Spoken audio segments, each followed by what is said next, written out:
san tha an liang i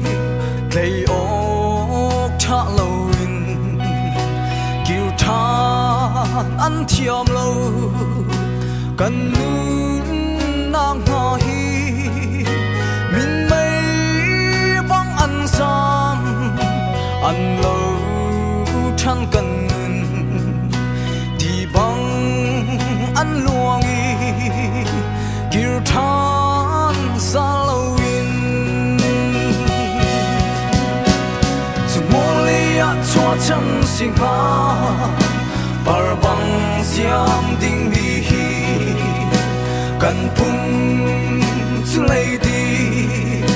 kiu than ding kan si chu si cha hoi do nun na toi de hi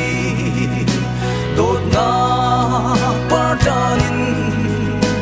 han sia thia mu si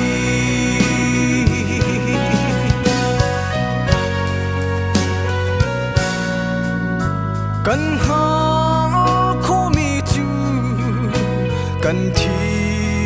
lai ti kan ha lo mi chu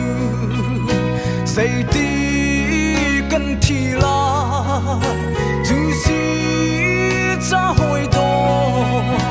tim cha le ral ring te in kan nun na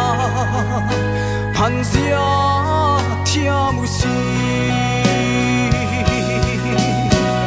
Somalia chua chang si ha par bang siam ding bi hi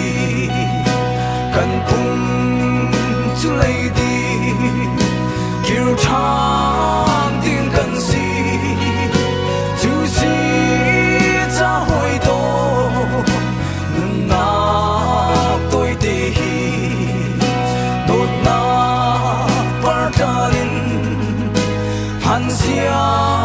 thia mu si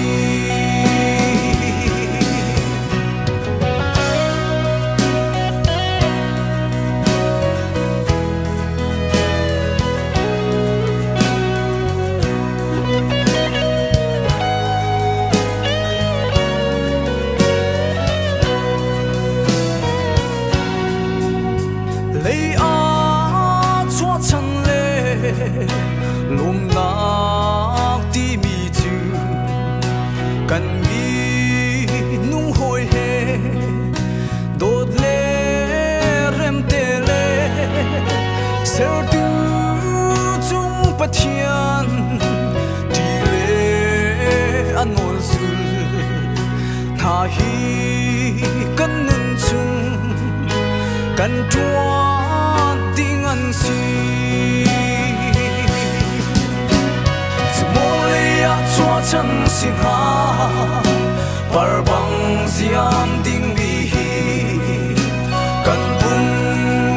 chu lei di kiu than ding kan si chu si cha hoi do nun na toi de hi dot na par danin han sia thia mu si chu si cha hoi do